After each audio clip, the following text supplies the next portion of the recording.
A trade decision is quietly redrawing the map of North American agriculture.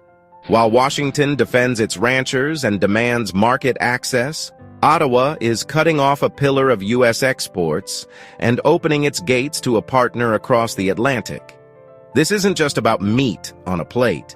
It's a calculated shift in supply chains and political alliances the U.S. may not be able to reverse. Today, we're breaking down why Canada's U.S. beef ban is a big win for Europe, and why no one saw it coming. Welcome to Geo Capitalist, where we decode global wealth one power shift at a time. If you want to see the hidden forces behind trade, infrastructure, and global finance, subscribe now, because the stories shaping tomorrow's markets are unfolding right now.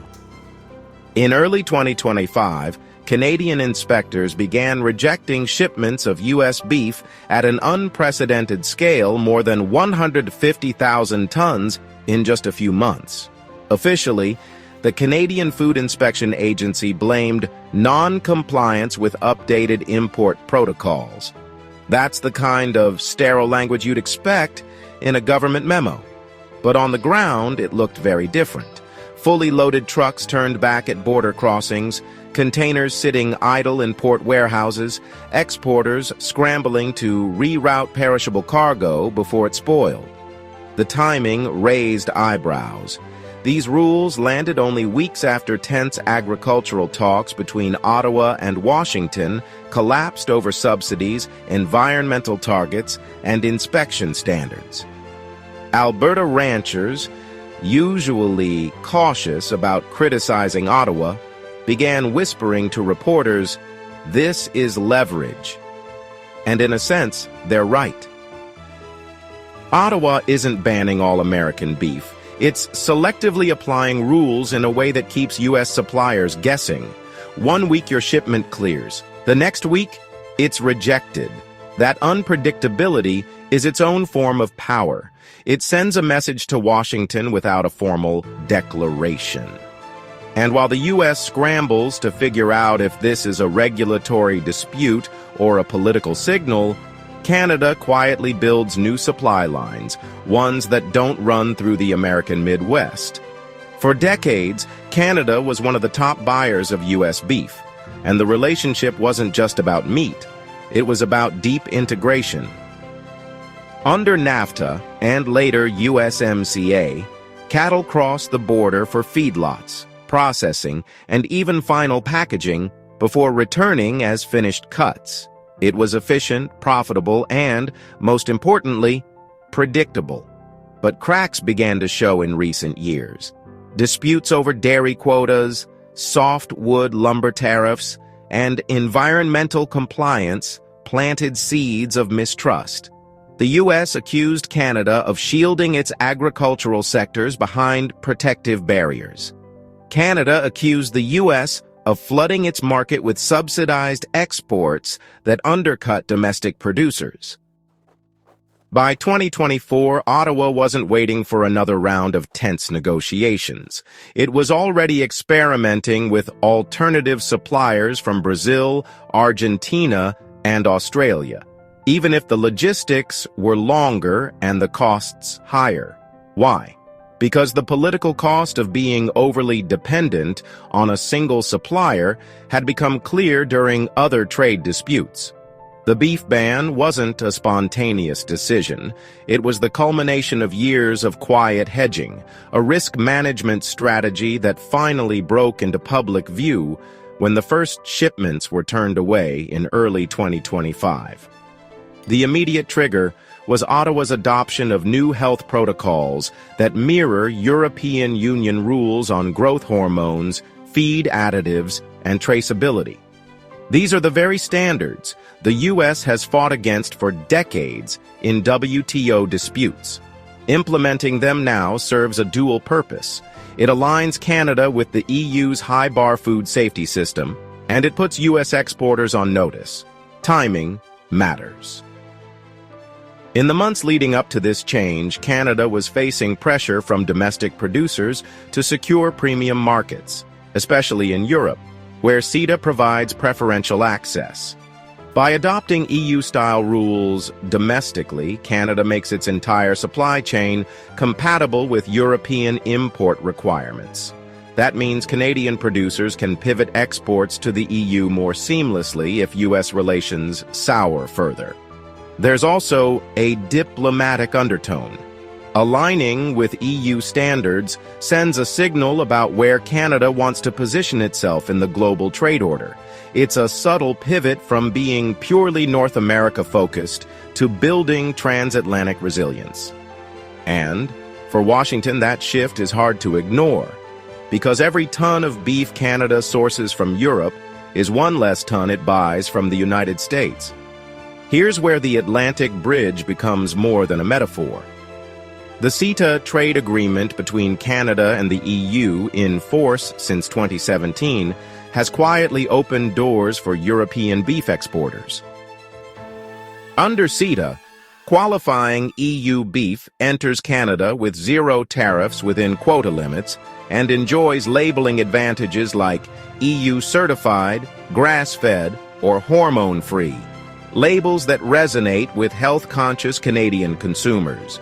So when U.S. shipments slowed in 2025, the EU didn't have to scramble. It was ready. Ireland ramped up shipments of premium cuts. France pushed its heritage breeds and traceability systems as selling points. Spain positioned itself as a competitive supplier of both premium and mid-tier beef. Industry analysts project EU beef exports to Canada could double to over 200 million euros in 2025 compared to last year. And this isn't just about filling a temporary gap, it's about entrenching brand loyalty. Once Canadian restaurants and grocery chains start sourcing from EU suppliers, they're less likely to switch back, even if U.S. beef returns to the market. That's the kind of long-term market shift you can't easily reverse. Europe's win isn't about sheer tonnage, it's about market positioning.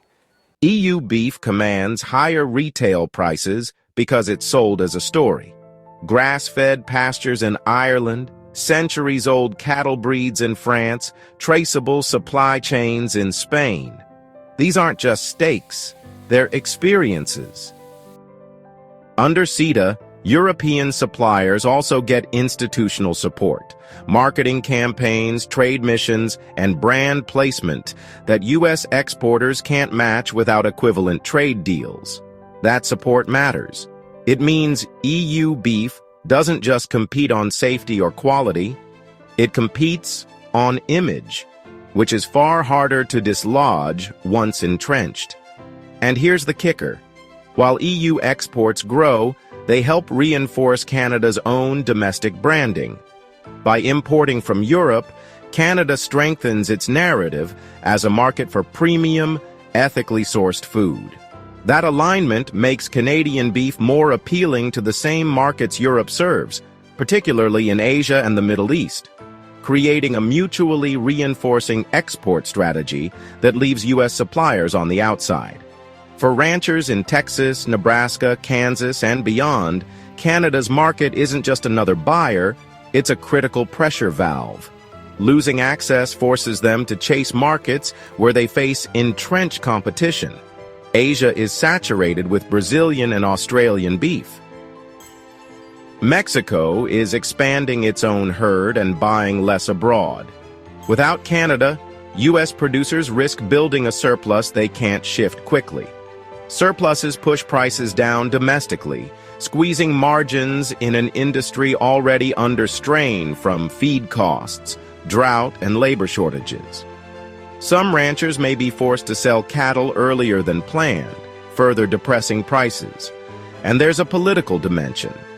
Agricultural states wield serious influence in Washington, and a sustained loss of the Canadian market could push lawmakers to retaliate with tariffs or quotas of their own, potentially escalating a broader trade conflict. In the meantime, every week Canada buys less from the U.S. is a week where EU exporters tighten their grip on the Canadian market. Canada's pivot is about more than trade politics. It's about consumer psychology. Modern food markets run on trust, and EU beef comes pre-packaged with assurances, hormone-free, traceable from farm to fork, raised under strict animal welfare laws. These qualities are exactly what Canada's urban consumers increasingly demand. By aligning domestic standards with the EU's, Canada positions itself as a high-standard market. That benefits domestic ranchers, who can now market their beef as EU-compliant and aim for premium export destinations.